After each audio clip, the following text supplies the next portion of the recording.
Welcome to our chapel. My name is Emma Petershine, and I'm a senior here at EMU. For those of you who are unfamiliar with the word namaste, it is a term traditionally used in greeting one another in India. Its most universal meaning refers to the acknowledgement of the soul in one person by another person. To quote a man I met one day in a cafe in New Delhi, namaste is used to welcome a guest. Two hands joined together references your full whole being coming together to respect another person's soul. It is similar to when Christians in your country pray with their hands joined together. You are entering into a conversation or interaction, recognizing the soul or God in another person. In India, the guest you are greeting is held in the same respect as a god. Throughout our 3.5 months, we used it almost everywhere we went to greet our hosts and hostesses. A 30-minute chapel certainly won't describe this whole semester for us, but we hope it gives you a taste into our wild adventure. Welcome to the spring of 2018 India Cross-Cultural Chapel.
Beauty in chaos. Hundreds of people, thousands of colors, one body. The eyes see. Spices, flowers, exhaust fumes, and stale urine. The nose smells. Beads, bags, boxes, the outstretched and grabbing hand begging for something, anything. The fingertips touch. A honking sea of yellow and green, of 2 wheels, of 3 wheels, of 4, and of none. The dogs, the birds, the curly-horned cow, the boys playing cricket in the street. The lungs breathe. Bells, horns, and the rhythmic voices that seep through the temple walls early in the morning. The shouts and the laughter, oh, the laughter, which rises through the air like music, like music. Music. The ears listen. Hindi, Urdu, Malayalam, Punjabi, Rajasthani, Tibetan, Ladakhi, English? The tongue speaks. One body, yes, one body. A woman squats on her mat on the street as 2 men argue over the price that is already too little. A family takes a moment as they pass the town temple to bow their heads in prayer. The drums from last night's festival still hang in the air. Now look. The women sit down to share tea time. Don't forget to feed the ants. The heart beats. Beauty. Beauty in the chaos.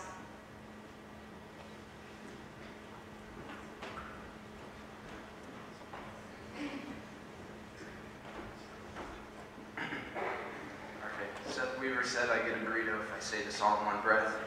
So,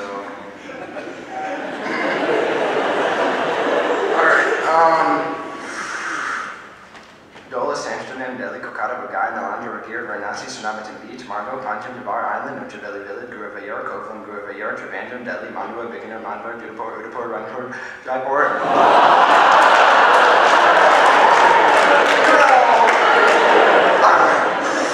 Dolis, Amsterdam, Delhi, Kokata, Bagai, Margo, Pancham, Jabar Island, Nocheveli Village, Guruvayur, Kovalam, Guruvayur, Trivandrum, Delhi, Mandua, Bikaner, Mandua, Dudapur, Udapur, Ranpur, Jaipur, Agra, Delhi, Amritsar, Wagaburn, Andhra, Delhi, Leh, Alchinur Valley, Leh, Leh, Delhi, Amsterdam, Dolis. That's all the places.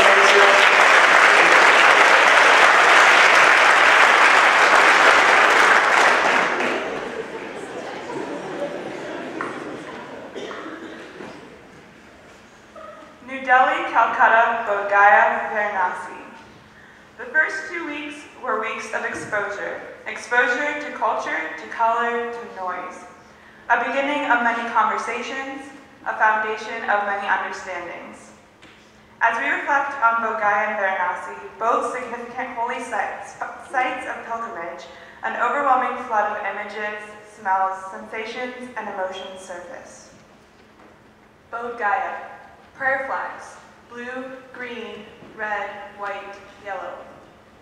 The Bodhi tree, a site of enlightenment, monks, nuns prostrating. Rickety rickshaw rides, the view across the sea, blocked by laps piled high with bags. Roadside stands lining the streets, locks, bracelets, scarves, statues, and incense being sold. Maroon and gold of the monks' robes, first tupa and momos, Tibetan soup and dumplings. Children's wide eyes and hands touched to their hungry lips, the drone of mantras. Rumors of the Dalai Lama's whereabouts, piles of offerings, from juice boxes to rupees to fruit to the local rum. Silence on a mountaintop. The first wave of upset stomachs, also known as the plague. Monkeys, clockwise meandering through the Mahabodhi temple. The bustle of the tourists, the meditation of the monk amidst it all. Varanasi, misty sunrise, narrow alleyways, damp and misty cold. Smells of manure, incense, and smog. Cows wandering through the cobblestone streets. Floating ashes, the burning ghats, a site of holy cremation. Marigold candle offerings, clanging of bells, the drone of Hindu mantras. Rituals, crowds amongst the ghats for the Ganga Arti. Water, flowers, lamps, incense, bells. Child vendors hopping boat to boat. Faded colors of block buildings lining the street, lighting the horizons. Devout Hindus bathing in the Ganga. Images. These images became a foundation for much processing yet to come.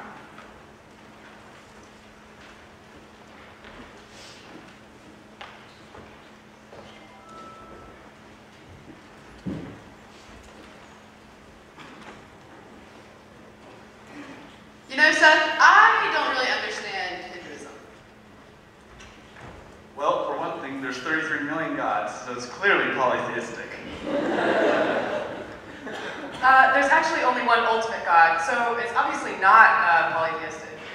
No, there are 3 main gods, Brahma, Shiva, and Vishnu. Every other god is simply a reincarnation of one of them. Well, another important part of Hinduism is dharma, or fulfilling your duty, and it's of utmost importance. No. Rituals are the most important aspect. Also, don't forget that vegetarianism is key. That's not entirely true. Some people eat chicken, just never cow. Well, what about reincarnation? Who knows how many lives we lived before we reached moksha? Actually, reincarnation isn't literal. It's just an encouragement to live a better life. Well, now I have more questions than before. Okay, so what about Buddhism? I'm a Hindu, and it's important to know that Buddha is a Hindu god, so Buddhism is technically a part of Hinduism. Well, I'm a Buddhist, and it's actually its own religion. Well, actually, it's not a religion, it's just a way of living. But there aren't any gods in Buddhism. He's just the enlightened one. Actually, there are many enlightened ones. Alright, this is just a little confusing. I'm curious about other issues. What about poverty? The number of people suffering from poverty in India is heartbreaking. Unfortunately, there is even corruption in poverty. There are organizations created who seek out the differently abled and use them to gain money for themselves and their organizations, and not truly those in need. Some people that we see as impoverished choose to live this way and use begging as a way for income. It's still important to remember those who are genuinely in need. So what do we even do? I don't know, another hard issue for sure. What about sexuality in India? Homosexuality is illegal. End of story. Actually, queerness is in much of Hindu mythology. Many deities have taken on male and female bodies. There are stories of men becoming women and even a king who gave birth. Interesting. Similar discussions are happening in the United States. So how is sustainability viewed in India? There's trash everywhere in India. Everywhere. But see, policies are being made to combat this, like the Green India movement. India is running out of water. It uses too much energy. Solar panels are everywhere. Thriftiness and reuse is found in almost every aspect of life. Wasn't it the Western countries that brought in processed food? Wow, these issues are a lot more complicated than we ever thought. As we gain information, I just have more questions.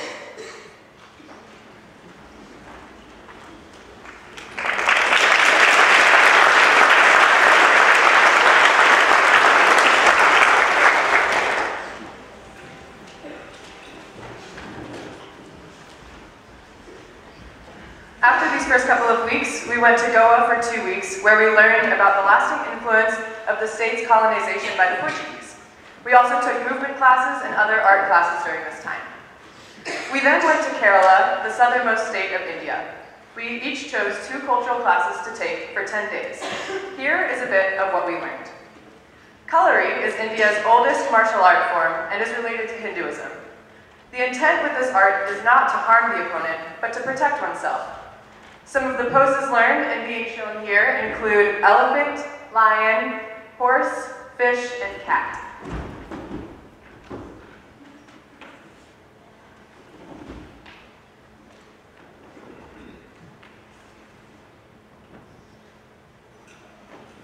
In cooking class, students learn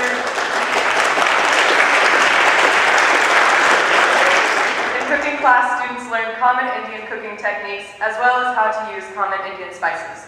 Of course, they taste tested all of the food after it was prepared. Students went into violin with the Western expectations that they were familiar with. However, the only constant between their Western schema and what they learned in Kerala was that they indeed played a wooden 4-stringed instrument. Students learned to play while sitting cross-legged and were taught a complicated new scale, as well as using a different tuning style.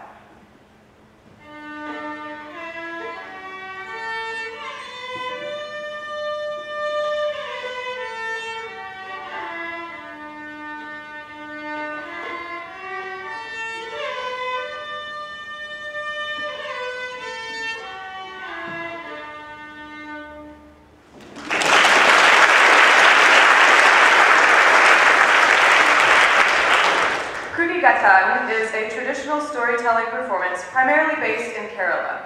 Kuttigattan means combined acting. This complex style of performance uses a unique method of communication.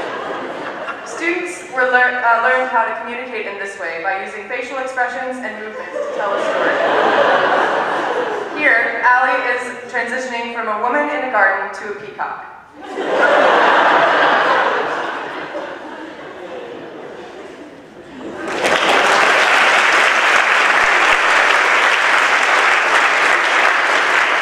Carnatic singing is particular to India. This is the style that you heard at the beginning of our chapel. There are 2 main parts, ragas, which are scales that determine the notes of a song, similar to key signatures, and talas, which is a method of keeping the beat. This style of music also has notes that do not even exist in Western music. The kanjira is a tambourine-like drum in the South India Carnatic tradition and is notorious for its difficulty to play. Traditionally, the head of the drum is made out of lizard skin, but these are of goat hide. As the student's instructor often said, "I never asked for speed, only perfection."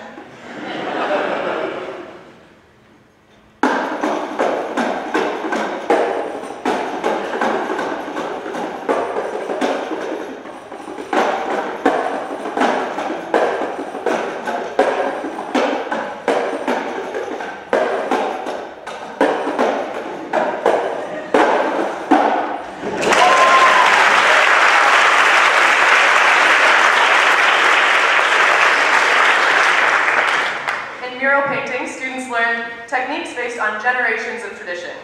This style of painting is often seen at Hindu temples. It always tells a story, but if you don't know the story before viewing the painting, you probably won't be able to figure out what it's trying to convey. You can see some of our creations after chapel. Students were taught asanas, or poses, meditation, and breathing exercises in yoga. These three practices all come together in the sun salutation, which is being done here. At the end of each session, the student's teacher, Shaji, led meditative chants and left students with this advice: respect the earth, respect your friends, respect your family, and respect yourself.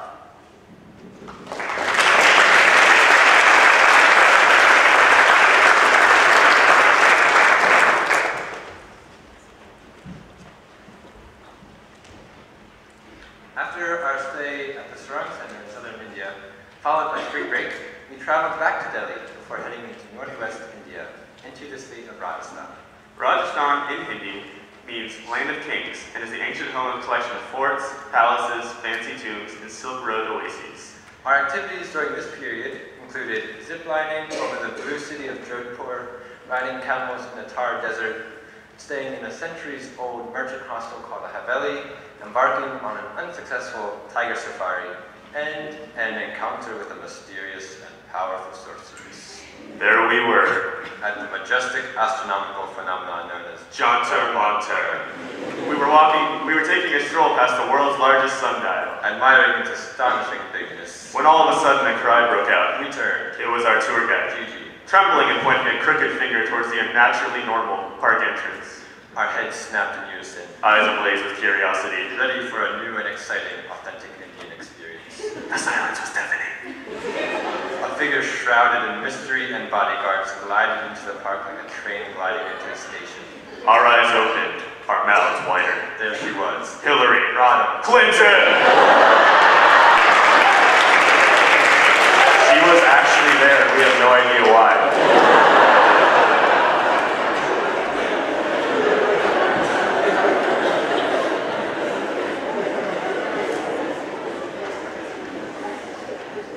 Alright, so after Rajasthan, we got our first glimpse of the Himalayas as we traveled to Missouri. While in Missouri, we spent mornings taking Hindi and completing presentations. For Hindi, we were split up into two groups: those who had a baseline knowledge from taking it in the fall, and those of us who had absolutely no idea what we were doing. Now, I struggle enough as it is when attempting to learn Spanish, but I think it's fair to say we were all overwhelmed and confused by a whole new script, 13 different vowels, and 36 different consonants that all sounded the same. Apart from classes, there is much to do in Missouri. Full of interesting shops and welcoming locals, you could easily lose an afternoon looking for gifts and exploring the town center. Or you could walk up the hill and find yourself with an incredible view of your surroundings while buying a slice of triple chocolate cake from Landauer's Bakery. There are many hikes you could go on, as we usually had our afternoons free. From the Wildlife Reserve or Witches Hill directly behind Kim's old school, Woodstock, there is much to do. One of my favorite afternoons in Missouri was spent playing soccer with the guys' soccer team on their field down at Woodstock. I grew up with an extended family that doesn't hesitate to get together and play wiffle ball, soccer, or tennis, and personally felt right at home on a soccer field, playing a pickup game and screwing around and just having a good time. They then invited us to have tea up in their cafeteria, and we spent the next 20 to 30 minutes hanging out and trying to grasp more of this unique Missouri culture. After jumping from city to city, Missouri was a welcome breath of fresh air, not only because it was an escape from the smog in the cities, but it provided a place to contemplate and rejuvenate. Missouri is a town nestled in the foothills of the Himalayas, and it quickly became a home away from home. The staff at Domus Inn was kind, despite us breaking a few dishes each week, and they would give me rides to church in places around town when I couldn't walk due to an ankle injury. Although it was frustrating to rely on others for rides, it was a little convenient considering I got winded just walking up the stairs. Only a few minutes from the inn, there was a rocky path that branched from the road and overlooked the town. I could see buildings tucked into the mountains like a child before bed. At night, you could see the lights of the nearby city twinkle in the distance like a sea of stars. Looking up, the spectacle continued. A wave of stars crashed around me. The serenity that I experienced in Missouri is unparalleled to anything I've seen before.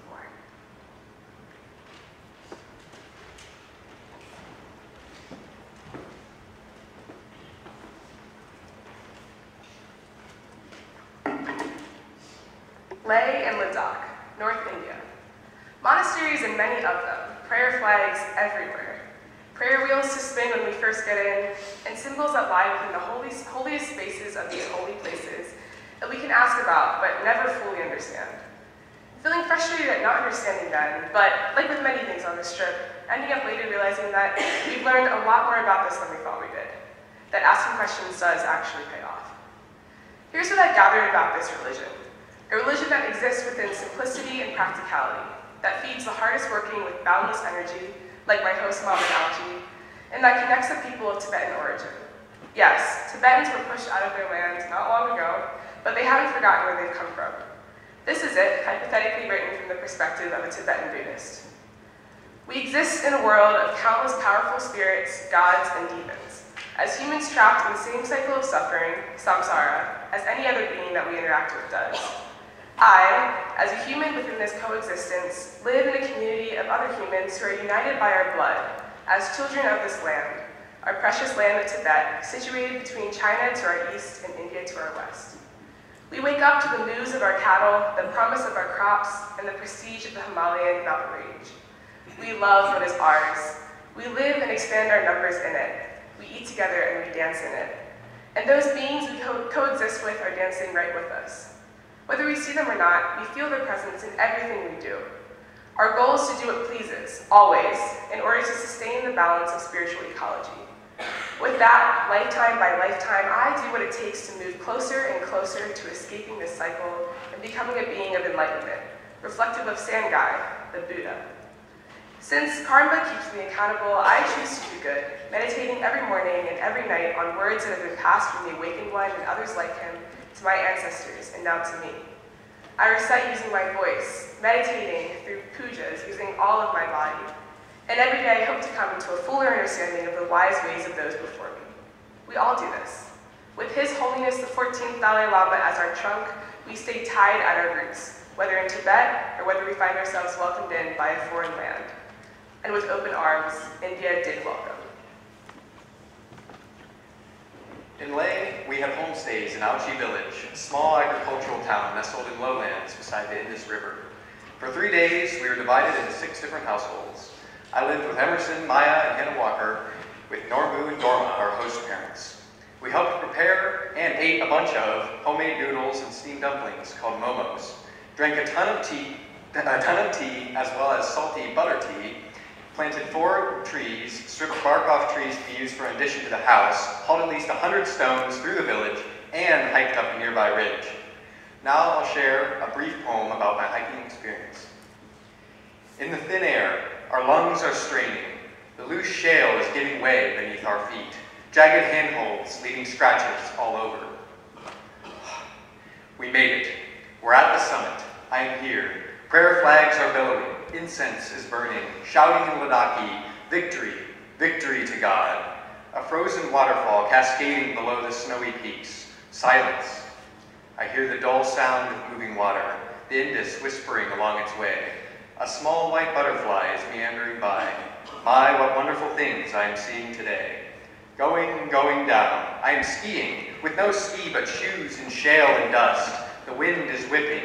Shoes are sliding, eyes wide, adrenaline rising, laughing, down, down, down.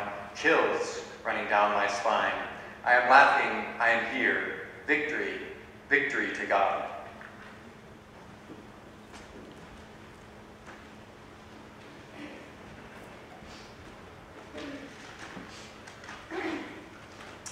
Here are some statistics collected from our trip.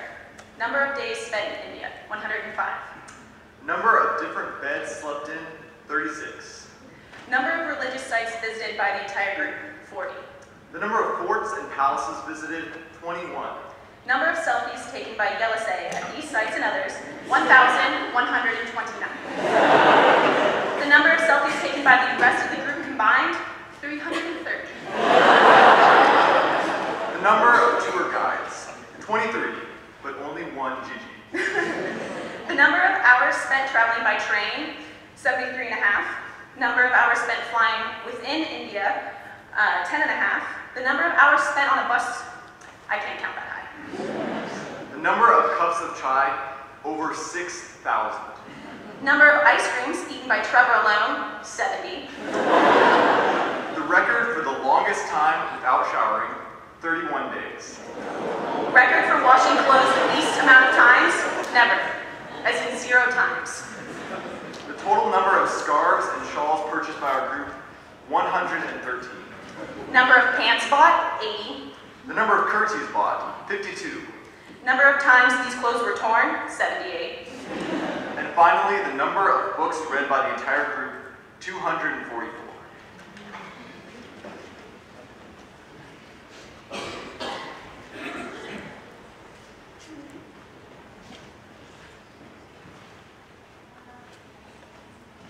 Throughout our time in India, we had 6 primary leaders: Tashi, Searing, Tenzing, Lynn Conrad, and Kim and Bob Brennan.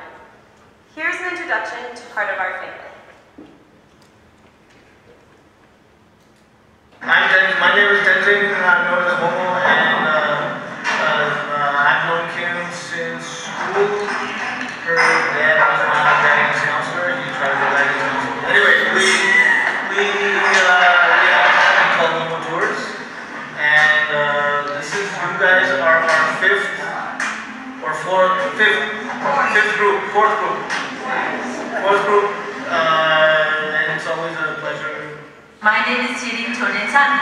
Yes. And I know Kim since long time.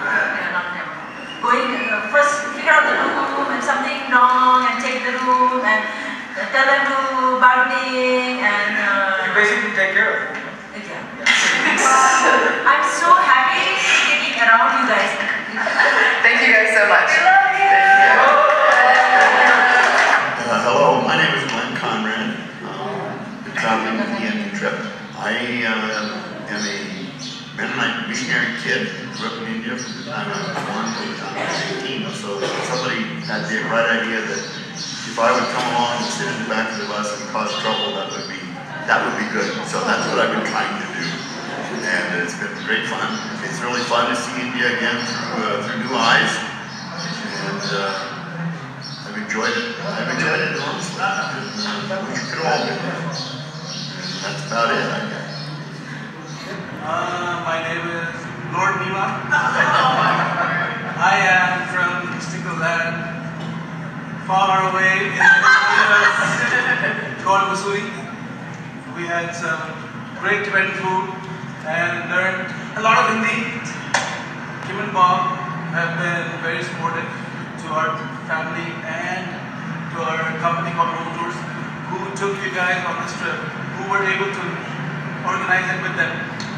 And we're very thankful for that. And to EMU, thank you very much. We are always so honored to have all of part of EMU with us every 3-4 years. Well, my job on the trip was to have fun, to have more fun, and to make sure everybody else is having fun. That was my job. See you in 2021. EMU. And now I'd like to invite Kim and Bob to the stage, two wonderful people who acted as our substitute parents for the past 3.5 months.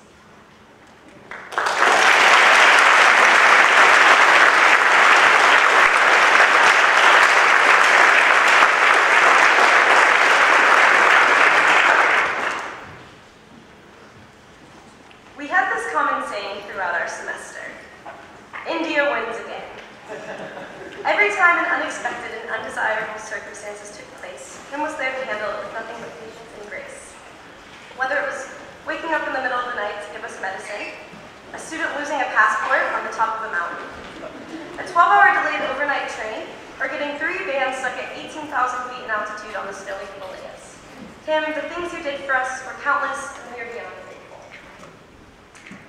Bob, as the finance manager and bona fide dad of this trip, your wallet came in so clutch and was in fact voted as the most valuable object on this trip.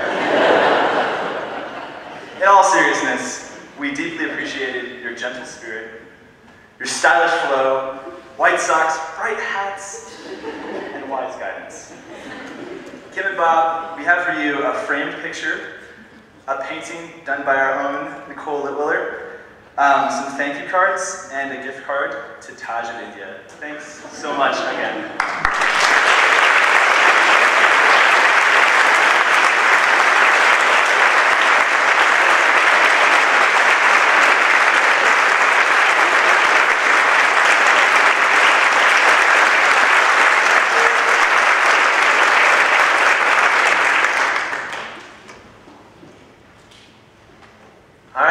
So much for coming to our cross-cultural chapel. Because half an hour is never enough to share these stories and truly understand this experience, we would like to invite you to a time of chai and cookies and stories, and some of our paintings will be there as well in the campus center main hall immediately following this presentation.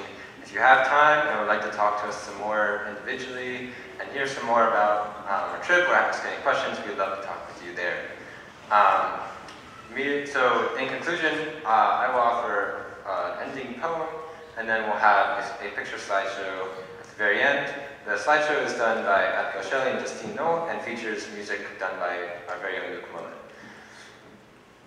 This poem is called Rite or Ritual, and I wrote it for a creative coffee house that we held a few weeks ago in Missouri as a group. Rite or Ritual. Divine, sacred, God, Spirit. With our words, we so astute for it, but it always bursts the seams, no regard for blush or shame it seems, so it's fitting that this thing unnamed won't stay cinched in the western clothes we've carefully stitched.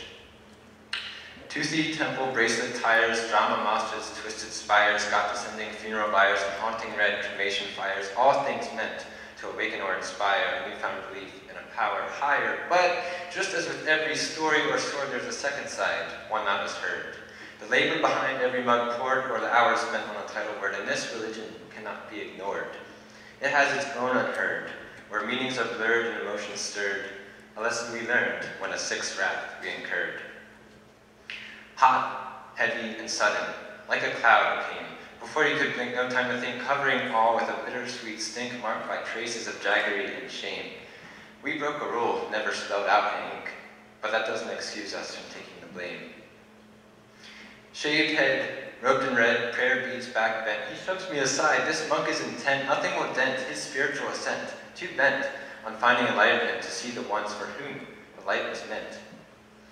And while the tourists on vacation, just a few with constipation, sit to watch a celebration, the priests with adulation all recite their incantations, and the fathers and the brothers watch the flames of the cremation, the souls of their relations now released to incarnation. Flame and spirit cycle ever turning, no cessation. This annunciation is how the Hindus praise creation. But now their holy river sits in putrid desecration. The people choke the river and the water chokes the people. Bathing in it is sacred, the drink of it is evil. River drowned in trash, the matter mostly fecal, and how about the dumping? That still happens, that's legal. The human and the natural, an embrace locked and lethal, a deadly combination for the river and the people, a mutual expiration by ash asphyxiation. Now follow the Ganga from this Varanasi Ghat, away from the bodies beginning to rot, and down the Kolkata where it's humid and hot, and the water runs free and the streets a whole lot, but drinkable, no, definitely not. Or upriver now, to our whitewater spot, where workers build roads and new vehicle lots, heedless of the noise and the trash that they brought. Big changes, by whom and for whom are they wrought? Just a little food for some thought. Shiny new shopping malls, plastic bags, snack stalls, machine-woven shawls and unlimited calls, urine-sprayed walls and traffic at a crawl. How can we have the gall to say this is progress? Where's the last link in this long chain reaction? A nuclear bomb that the Brits set in action, a centuries-long ploy for power that culminates here now in this hour. Please, sir, won't you buy a flower with a 50 rupee cash transaction? He's smiling, I'm smiling, decisions are made, but I feel like I have been played. It's handmade. Smiling is universal, they say, but in this instance, as I pay, it only colors our relationship gray, a gray tinged with green, as the factor of cash seen turns the space in between from potential pal to money machine. The great prophet of capitalism, the invisible hand, The proselytes of progress, the Tata name brand, and a government eager to give business a hand, they've changed this land, just as its religious forebears made their own stand. What is sacred? What is profane? Elephant rides or the truth of a train? The rights of a ritual or the rights of the people? Or are they the same? And so I ask you again, as mantras and dogmas begin now to blend, but in India, the Ganga still flows to its end. What is sacred? It depends. Thank you.